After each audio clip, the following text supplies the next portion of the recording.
కోటి ప్రసూతి ఆసుపత్రిలో మృత్యు ఘోష కొనసాగుతోంది. బాలింతలు వరుసగా చనిపోతున్నారు. హాస్పిటల్ వైద్యుల నిర్లక్ష్యం, సిబ్బంది కొరతతో 4 బాలింతలు బలయ్యారు. ప్రసవం కోసం వచ్చిన 7 గర్భిణులకు సీరియస్ గా ఉందంటూ ఉస్మానియా హాస్పిటల్ కి పంపించగా ఉస్మానియాలో చికిత్స పొందుతూ 4 బాలింతలు మృతి చెందారు. మరోవైపు బాలింతల మృతిపై మంత్రి లక్ష్మారెడ్డి విచారణకు ఆదేశించారు. ప్రసూతి ఆసుపత్రిలో ఆపరేషన్లు నిలిపివేశారు.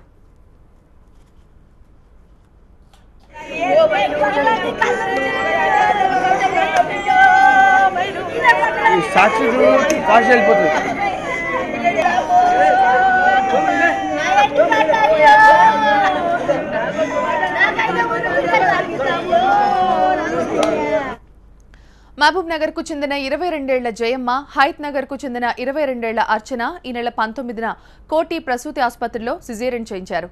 అక్కడ ఉండి ఉస్మానియాకు తరలించగా చికిత్స పొందుతూ మృతి చెందారు. అలానే శారద కూడా ఉస్మానియా హాస్పిటల్లో చనిపోయింది. కోటి ప్రసూతి ఆసుపత్రి వైద్యుల నిర్లక్ష్యం వల్లే బాలింతలు చనిపోతున్నారని మృతుల బంధువులు ఆరోపించారు.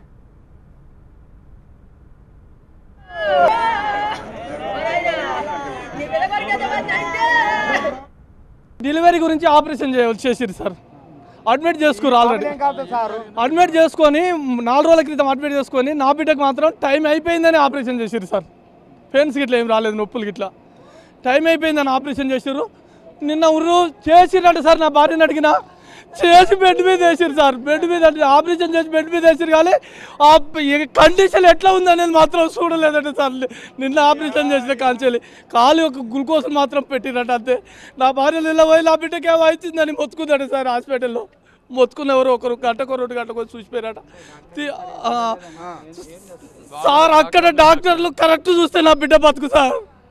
చూడలేదు సార్. నిన్న ఆపరేషన్ అయింది, ఫైజల్ వచ్చిందంటారు సార్. చచ్చిపోయింది సార్. ఇప్పుడు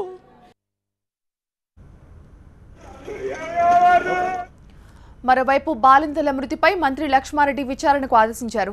మొత్తం 19 సిజేరియన్లు జరిగాయని, అందులో దురదృష్టవశాత్తు 4 చనిపోయారని తెలిపారు కోటి ప్రసూతి ఆసుపత్రి సూపరింటెండెంట్.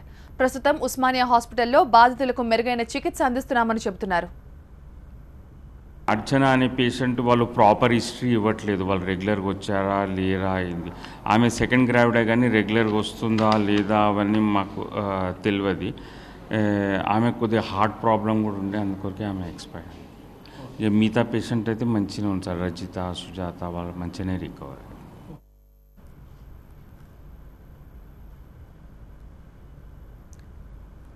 బాలింతల మృతిపై మా ప్రతినిధి చైతన్య మరింత సమాచారం అందిస్తారు. చైతన్య, సూపరింటెండెంట్ అయితే సరైన మెడికల్ హిస్టరీ అనేది సరిగ్గా చెప్పలేదు అని చెప్తున్నారు. దీనిలో నిజమెంత? బంధువుల ఆరోపణలో నిజమెంత?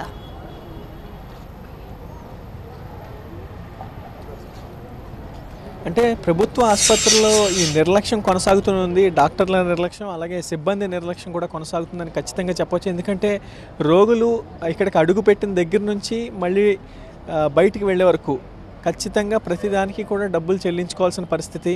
ప్రభుత్వ ఆసుపత్రికి వస్తున్నాం, మొత్తం ఇక్కడ అన్ని సర్వీసులు కూడా ఫ్రీగా ఇస్తున్నాం అనే ధోరణిలో సిబ్బంది కానీ డాక్టర్లు కానీ ఉండటం వల్లే ఇలాంటి పరిస్థితి వస్తుందని మనం అర్థం చేసుకోవచ్చు.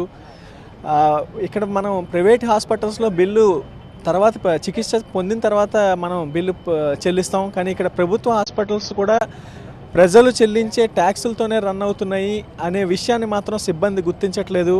కేవలం ప్రజలు కట్టే ట్యాక్సులతోనే మళ్ళీ వాళ్ళకి తిరిగి సర్వీస్ ఇస్తున్నారు, ముందే ఇక్కడ డబ్బులు చెల్లిస్తున్నారు ప్రజలు అనే విషయాన్ని వాళ్ళు గమనించకపోవడం వల్లే ఇలాంటివి జరుగుతున్నాయి. నిర్లక్ష్యంగా వ్యవహరిస్తూ ఉన్నారు. అసలు కనీసం వీళ్ళని పట్టించుకోవట్లేదు.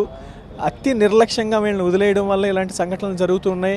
మొన్న కోటి మెటర్నిటీ హాస్పిటల్లో మొత్తం 4 చనిపోయారు. ఇప్పుడు పేట్ల బుర్జు మోడర్న్ మెటర్నిటీ హాస్పిటల్లో 2 చనిపోయారు. నిన్న రాత్రి కూడా ఒక బాలింత చనిపోయింది. చాలా దారుణమైన పరిస్థితి కనిపిస్తుంది. ఇక్కడ స్థానికులు కావచ్చు, లేదంటే ఇక్కడికి వచ్చే ఇతర జిల్లాల నుంచి, తెలంగాణ వ్యాప్తంగా ఉన్న అన్ని జిల్లాల నుంచి ఇక్కడికి బాలింతలు వస్తూ ఉంటారు. వాళ్ళందరూ కూడా, వాళ్ళ రోగుల బంధువులందరూ కూడా తీవ్ర ఆగ్రహం వ్యక్తం చేస్తున్నారు. కనీస సౌకర్యాలు లేదంటే కనీసం రెస్పాన్సిబుల్ చూపించే ఒక్క పర్సన్ కూడా ఇక్కడ ఉండట్లేదని వాళ్ళు ఆవేదన వ్యక్తం చేస్తున్నారు. కొంతమంది స్థానికులు కూడా ఉన్నారు, వాళ్ళతో మాట్లాడదాం. అంటే ఎప్పటి నుంచి ఇలాంటి పరిస్థితి ఉందని చెప్తూ ఉన్నారు. ప్రతిరోజు కూడా ఎవరో ఒకళ్ళు చనిపోతూనే ఉన్నారు, కానీ పరిస్థితిలో మార్పు రావట్లేదు. ఏమంటే వాస్తవంగా చూస్తే ఏదైతే హైదరాబాద్లో నిన్న నీలోఫర్ కానివ్వండి, పెట్లబూజ్ కానివ్వండి, అలాగే కోటి హాస్పిటల్ ఇవి స్పెషలైజేషన్సే మెటర్నిటీ హాస్పిటల్. మరి ఇట్లాంటి మెటర్నిటీ హాస్పిటల్లోనే ఈరోజు ఎవరైతే బాలింతలు కానీ గర్భిణీ స్త్రీలు మరి దాదాపుగా మనకు హైదరాబాద్లో ఈ చుట్టుపక్కల ఉన్నటువంటి 4-5 జిల్లాల నుంచి 200 కిలోమీటర్ నుంచి వాళ్ళు ప్రాణం కొట్టాడుకుంటా వాళ్ళు ఇక్కడ ఒక పిల్లలకు కానివ్వండి ఒక బాబుకో వాళ్ళకు జన్మడియడానికి ఇక్కడ హాస్పిటల్కి వస్తే ఇట్లాంటి హాస్పిటల్లోనే వాళ్ళకు మరి మెటర్నిటీ హాస్పిటల్లోనే మౌలిక సదుపాయం లేకపోతే మరి ప్రభుత్వం దీన్ని ఏ విధంగా తీసుకుంటుంది? ఇంకోటి ఏంటంటే మీరు వాస్తవంగా ఏంటంటే ఇక్కడ హాస్పిటల్ గవర్నమెంట్ ఇవాళ అంగవంగాలాగా ఇది ఏదైతే అద్దాల మేడల్లాగా హాస్పిటల్ కట్టింది, కానీ దీనికి కావాల్సినటువంటి సిబ్బంది కానివ్వండి, యంత్రాంగం కానివ్వండి, ఎక్విప్మెంట్ కానివ్వండి లేదు ఇక్కడ. ఇంకోటి ఏంటంటే ఈరోజు ప్రభుత్వము ఈ యొక్క గవర్నమెంట్ హాస్పిటల్లో జనరల్గా వచ్చే పబ్లిక్ ఏదైనా ఏంటంటే ప్రభుత్వ హాస్పిటల్ ఇందులో ఏది వచ్చినా కానీ మనకు ఖర్చులు భారం తగ్గుతుందని వస్తారు, కానీ ఇక్కడ వచ్చిన స్టార్టింగ్ ఎంట్రన్స్ నుంచి దాదాపు లోపల మనకు ఎక్కడైతే డెలివరీ అవుతుందో అక్కడ వరకు అడుగున ఇక్కడ డబ్బులు లేనిది ఇక్కడ ఏ ఒక్క మూమెంట్ కూడా కావాలి. ఖచ్చితంగా ప్రభుత్వం దీనిపైన దృష్టి పెట్టాలి. మరి ఏ విధంగా అయితే ఇక్కడ ఈ యొక్క సిరీస్ ఆఫ్ ఇన్సిడెంట్స్ చాలామంది బాలింతలు చనిపోయారో దీని మీద ప్రభుత్వం కూడా సీరియస్ యాక్షన్ తీసుకోవాలి. 2 రోజుల పరిధిలో కోటి మెటర్నిటీ హాస్పిటల్ అలాగే పేట్ల బుర్జు ప్రస్తుతం మనం మోడర్న్ మెటర్నిటీ హాస్పిటల్ దగ్గర ఉన్నాం. ఈ 2 హాస్పిటల్స్లో మొత్తం 6 చనిపోయారు. రత్నమాల, కవిత పేట్ల బుర్జు హాస్పిటల్లో చనిపోయారు. నిన్న నైట్ రత్నమాల చనిపోయింది. మొత్తం అక్కడ బంధువులందరూ కూడా తీవ్ర ఆగ్రహం వ్యక్తం చేస్తూ ఉన్నారు. కేవలం వీళ్ళ నిర్లక్ష్యం వల్లే రత్నమాల చనిపోయిందని చెప్తూ ఉన్నారు. ఏదేమైనా సరే సమూల మార్పులు రావాలి, ఒక ప్రక్షాళన తీసుకురావాల్సిన అవసరం ఉంది. ప్రభుత్వం ప్రతిసారి ప్రయత్నం చేస్తూనే ఉంది. అలాగే మంత్రి లక్ష్మారెడ్డి కూడా ఈ ప్రభుత్వ హాస్పిటల్స్ అన్నీ పర్యటిస్తూ ఇక్కడ వైద్య ప్రమాణాలు మార్చడానికి ప్రయత్నిస్తున్నారు, కానీ పెద్దగా మార్పు ఏమీ కనిపించట్లేదు. ముఖ్యంగా వీళ్ళు చెప్తుంది ఏంటంటే ఈ డెలివరీ సమయంలో కొంత కాంప్లికేషన్స్ వస్తున్నాయి. ఆ కాంప్లికేషన్స్ని డీల్ చేసే ఆ ట్రామాని ఎమర్జెన్సీని అటెండ్ అయ్యే అవకాశం మాకు లేదు. ఎందుకంటే ఇక్కడ కార్డియాలజిస్టులు ఇతర వైద్యులు ఉండరు. మేము కేవలం గైనకాలజిస్టులు మాత్రమే. సిజేరియన్ ఆపరేషన్స్ లేదంటే వాళ్ళకి పురుడు పోసి పంపించే స్పెషాలిటీ మా దగ్గర ఉంది, కానీ ఇతర ట్రామా ఎమర్జెన్సీ వచ్చినప్పుడు దాన్ని అటెండ్ చేసే స్పెషలిస్టులు మా దగ్గర లేరని ఇక్కడ సూపరింటెండెంట్ అలాగే కోటి మెటర్నిటీ సూపరింటెండెంట్ ఇద్దరు కూడా చెప్తున్నారు. ప్రతి సంవత్సరం మేము 13,000 కాన్పులు చేస్తున్నాం. ఇలాంటి ఎమర్జెన్సీ సిచ్యువేషన్స్ వస్తూ ఉంటాయి. అలాంటి సమయంలో మేము హ్యాండిల్ చేయలేం కాబట్టి ఉస్మానియా హాస్పిటల్కి పంపిస్తున్నామని చెప్తున్నారు. ఏదేమైనా సరే నిర్లక్ష్యం అయితే కొనసాగుతూనే ఉంది. బాలింతల ప్రాణాలు గాల్లో కలిసిపోతూ ఉన్నాయి. ఇప్పటికైనా ప్రభుత్వం సమూల మార్పులు తీసుకొచ్చి ఇక్కడ ప్రక్షాళన చేయకపోతే మాత్రం చాలా దారుణమైన పరిస్థితులు వచ్చే అవకాశం కనిపిస్తుంది. Auto studio. చైతన్య.